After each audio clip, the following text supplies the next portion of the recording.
नमस्कार दोस्तों, स्वागत है आपका मां साहब ऑनलाइन के डिजिटल प्लेटफॉर्म पे, जहां हम पढ़ रहे हैं इंडियन ज्योग्राफी के बारे में। पिछली क्लास में हमने महान हिमालय के बारे में बात की थी और आज हम जो बात कर रहे हैं, जो हमारा पिछला टॉपिक छूट चुका था, उसमें हिमनद के बारे में।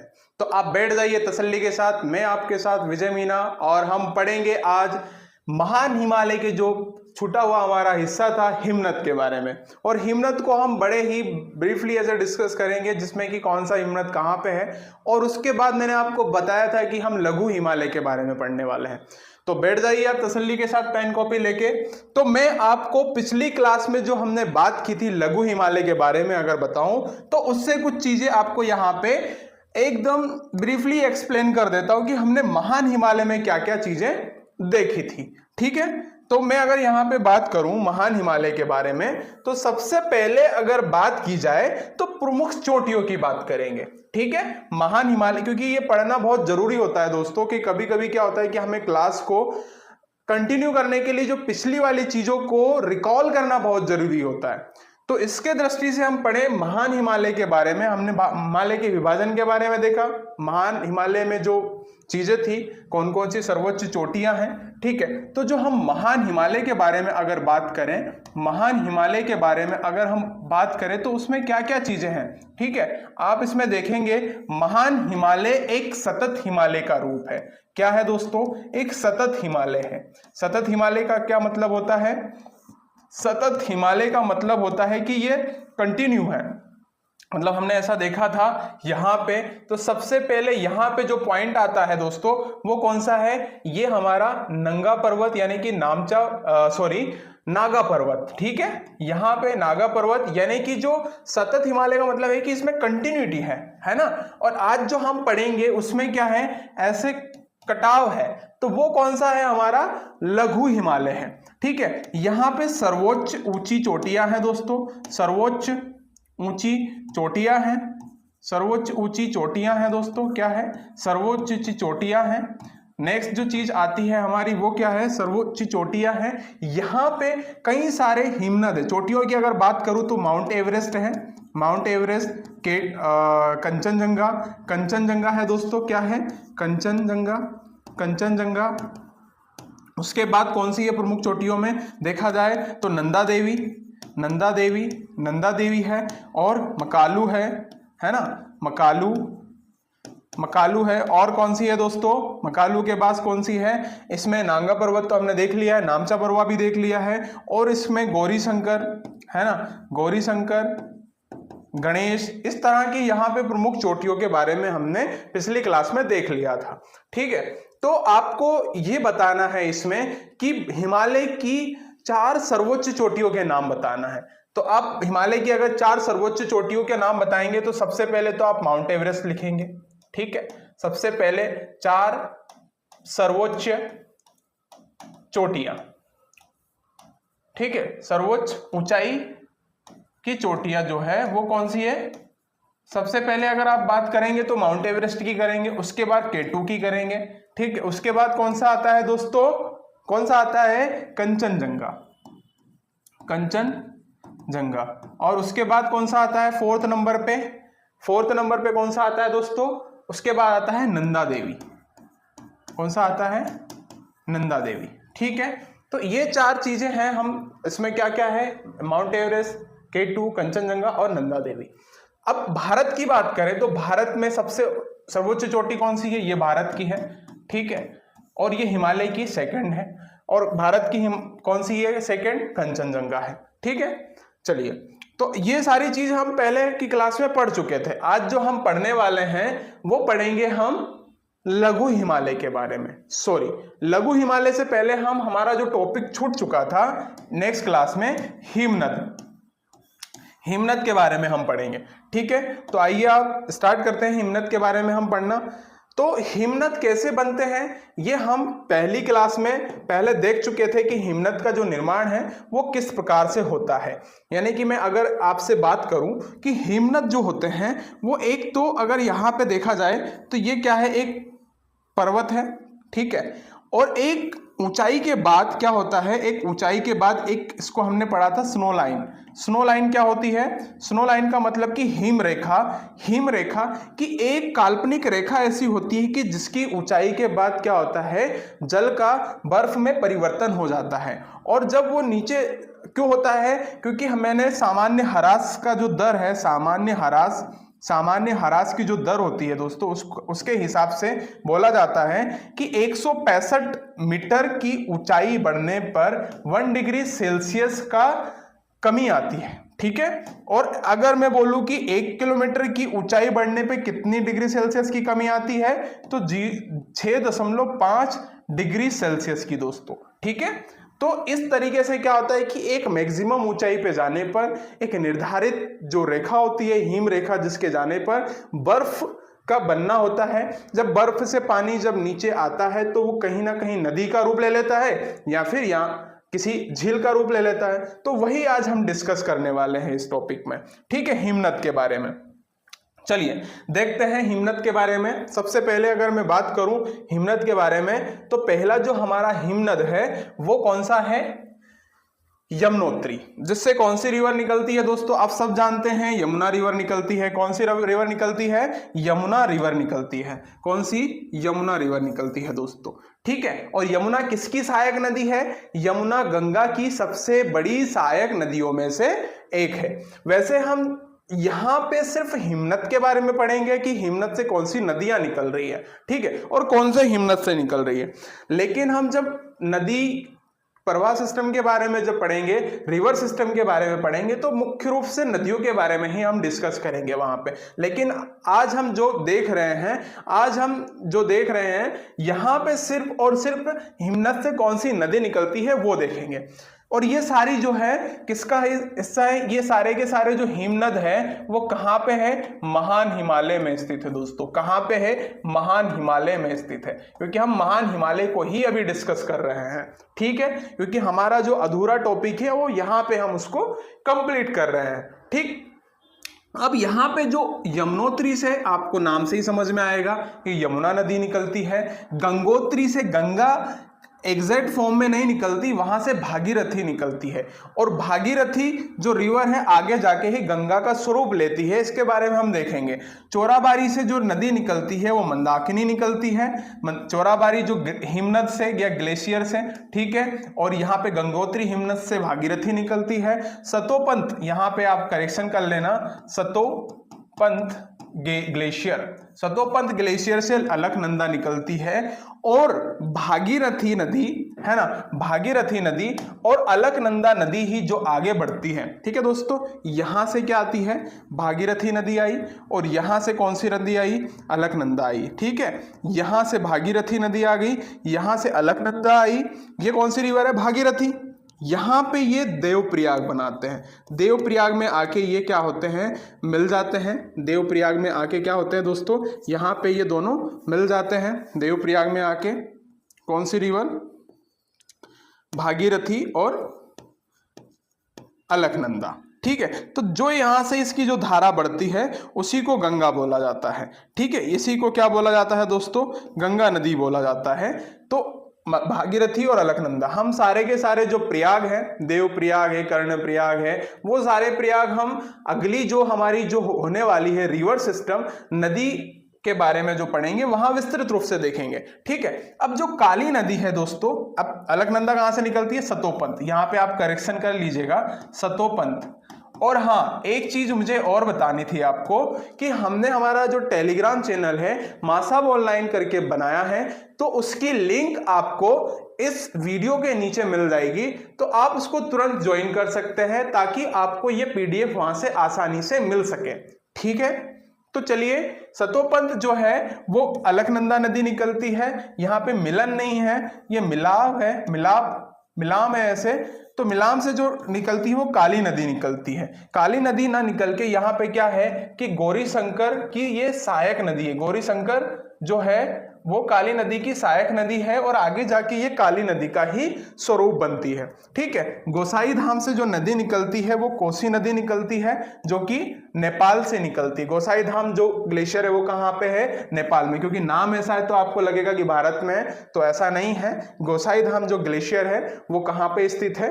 वो है नेपाल में। ठीक है, यहाँ पे तीस्ता नदी जो है वो यहाँ पे उल्टा हो गया है कि जो जेमू हिमनद है उससे एक नदी निकलती है जो कि तीस्ता नदी है, और तीस्ता नदी ही भारत और नेपाल के बीच में यहां से हमारी सीमा रेखा का निर्धारण करती है, सिक्किम से निकलती है। ठीक है, तो आपको ये चीजें क्लियर हुई होगी कि जो हिमनद है वो हमने यहाँ पे देखे हैं कि कौन सा हिमनद कहाँ से कौन सी नदी निकलती है। ठीक है, आगे हमने इन हिमनद को अच्छे से यहाँ पे बताया हुआ है, तो आप देख सकते हैं कि यमुनोत्री से यमुना नदी निकलती है। ठीक है, यमुनोत्री से कौन सी नदी निकलती है?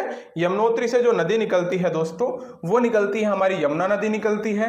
गंगोत्री से भागीरथी नदी निकलती है, और दोनों ही क्या होता है कि जो यमुना नदी तो हमारी किसकी सहायक नदी है?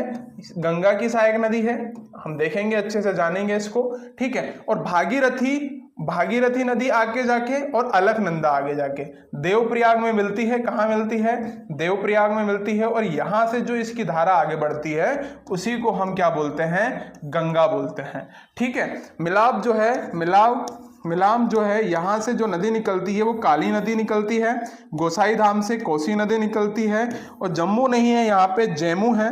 जेमू हिमनद से तीस्ता नदी निकलती है, और यही तीस्ता नदी भारत व नेपाल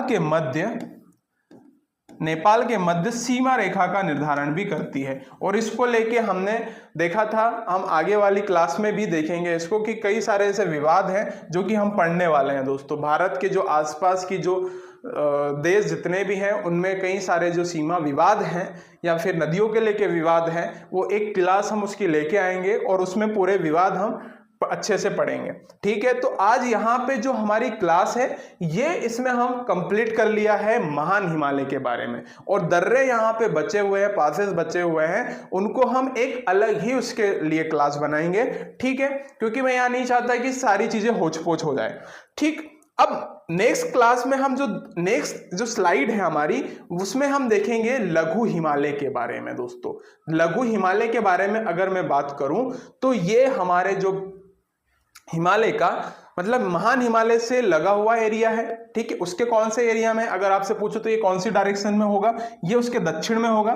मतलब कि ये अगर हमारा महान हिमालय है, ये हमारा अगर महान हिमालय है यहाँ पे, तो ये जो है यहाँ पे ये जो हिमालय हो उसके दक्षिण में होगा ना, ये क्योंकि उसके उत्तर में है तो ये दक्षिण में होगा। ठीक है, ये दक्षिण में हो गया, तो ये दक्षिण में स्थित है, और ये असतत श्रेणी है दोस्तों। ये जो है असतत मतलब कि ये डिसकंटिन्यूअस श्रेणी है, असतत श्रेणी है। और यहाँ पे क्या है, ये एक मध्य हिमालय तो बोला ही जाता है इसको, लेकिन ये कटा हिमालय भी है, यानी कि यहाँ पे एक रेगुलरिटी नहीं है, तो ये कटा हिमालय है। ठीक है, और यहाँ पे अगर देखा जाए तो क्या है कि इस हिमालय की जो लंबाई है वो इतनी ज्यादा नहीं है जितनी कि किसकी है? महान हिमालय की 1100 किलोमीटर के लगभग है। चौड़ाई जो है दोस्तों, चौड़ाई भी इसकी कितनी है? चौड़ाई है इसकी 100 किलोमीटर से लेके 80 किलोमीटर के बीच में। ठीक है, और एक बात और है, इसकी जो हाइट है दोस्तों, ऊंचाई है वो भी कम है, और इसकी जो ऊंचाई कम कितनी है? 3500 से 4500 मीटर के करीब। और ये जो ऊंचाई कम होने की वजह से ही यहाँ पे हमारे निवास स्थान है, कई सारी जो सिविलाइजेशन का यहाँ पे निवास स्थान है, इसी की वजह से यहाँ पे पर्यटन स्थल है कई सारे। आप देखते हैं कई सारी घाटियां भी स्थित है जिसमें कई सारे हमारे धार्मिक स्थल, कई पर्यटन स्थल भी स्थित है, जिसके बारे में हम आज देखने वाले हैं दोस्तों। ठीक है, तो इसके बारे में अगर मैं सामान्य परिचय की बात करूं तो यहाँ पे सबसे पहले हम देखेंगे कि असतत श्रेणी है, कटा हिमालय है। कटा हिमालय कौन कौन सी जगह पे कहाँ है वो सारी चीजें देखेंगे। जैसे कि अगर कटा हिमालय की अगर मैं बात करूं इसमें, तो ये रेगुलरिटी नहीं है, इसमें ऐसे है दोस्तों, यहाँ पे ऐसे। ठीक है, तो इसमें हम सारी रेंज देखेंगे कि कौन कौन सी श्रेणियां हैं यहाँ पे। महाभारत श्रेणी कौन सी है, नागा टिब्बा कौन सी है, मसूरी कौन सी है, धौलाधर कौन सी है। आप कंफ्यूज नहीं होइएगा कि जो धौलागिरी है ना, ये यहाँ पे मैं आपको क्लियर कर देता हूँ। धौलागिरी जो है वो नेपाल में स्थित है और ये एक हाइट है, और एक धौलाधर है, धौलाधर जो है वो उत्तराखंड में स्थित है। ठीक है, धौलाधार जो है वो उत्तराखंड में स्थित है दोस्तों। इसको आप अच्छे से ध्यान रखिएगा, धौलागिरी और धौलाधर में। ठीक है, तो हम जो आज डिस्कस करने वाले हैं ये हमारा जो है महान हिमालय के बारे में हम डिस्कस करेंगे दोस्तों। ठीक है, महान हिमालय के बारे में हम लघु हिमालय के बारे में हम डिस्कस करने वाले हैं, जिसमें हम देखेंगे पीर पंजाल, धौलाधर, मसूरी, नागा टिब्बा और महाभारत। ठीक है, जैसे कि हम यहाँ पे अगर बात करें, इसमें हिमालय के बारे में अगर हम पहले भी देख चुके हैं कई बार, लेकिन फिर भी मैं यहाँ पे एक शॉर्ट चीजें आपको यहाँ पे मैं फिर भी बता देता हूँ। जैसे कि मैंने यहाँ पे बोला था कि यहाँ पे हमारा जो ट्रांस है ना, ट्रांस हिमालय की जो 3 श्रेणियां बात करी थी हमने, उसके बाद अगर मैंने यहाँ पे बताया था, आपको ध्यान होगा कि ये हमारा महान हिमालय है और ये बड़ा सतत हिमालय है। उसके बाद अगर मैं बात करूँ तो यहाँ पे जो हमारा ये हिमालय है, ये कौन सा हिमालय है, ये हिमालय हमारा लघु हिमालय है। और यहीं से अगर मैं बात करूं तो ये कौन सा है दोस्तों, ये शिवालिक रेंज है। तो यहाँ पे ये हमारा महान हिमालय यानी कि ग्रेट हिमालय हो गया, ग्रेट हिमालय। और ये वाली जो चीज है ये हमारा लघु हिमालय हो गया, है ना, लघु हिमालय हो गया। और ये हमारा है शिवालिक। ठीक है, शिवालिक है। और ये वाला जो हिस्सा है इसको हम ट्रांस हिमालय बोलते हैं। तो इसमें जितनी भी रेंज है, ये देखो आप देख रहे हो ना। अब ये रेंज सर यहाँ पे जो हिमालय है ये कटा कैसे, है ना, बात आती है ना। तो ये कटा इसलिए है क्योंकि ये जो मध्य हिमालय में है वहां पे कौन सी चट्टानें होती है, मध्य हिमालय में जो चट्टान है दोस्तों वो है अवसादी चट्टानें। कौन सी है, अवसादी चट्टानें हैं। और अवसादी चट्टान होने की वजह से यहाँ पे जितनी भी महान हिमालय से जितनी भी, हमने अभी नदियों के बारे में देखा था ना कि यहाँ से कई सारी नदियों का उद्गम है, तो जितनी भी नदी आती है वो यहाँ से आती है। तो वो कई अपनी जो नदियाँ साथ में आती बहती है, तो आपने देखा होगा कि वो धरातल का कटाव करती है, तो वो मतलब बड़े बड़े पर्वत पठारों को चीर के बाहर निकलती है। क्योंकि हमने देखा था कि महान हिमालय में जो ढाल है, तीव्र ढाल है, वो किसकी तरफ है, वो दक्षिण की तरफ है, जो कि भारत की तरफ आता है। ठीक है, अब इसमें हमने क्या चीज देखी थी कि जो ये हमने देखा था पीर पंजाल, धौलाधर, उसके बाद महाभारत, मसूरी, ये नागा टिब्बा, ये सारी श्रेणियों के बारे में हम देखेंगे कौन सी श्रेणी कहाँ पे स्थित है।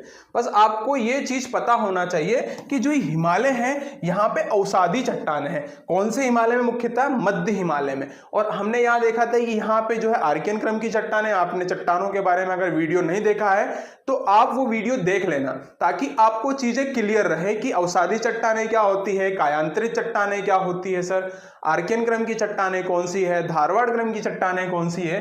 इन सारी चट्टानों के बारे में हमने विस्तृत रूप से पढ़ा है, और आप उस वीडियो को जाके प्लेलिस्ट में ये बनी हुई है उसमें जाके आप देख सकते हैं, ताकि आपको चीजें और क्लियरिटी से समझ में आए।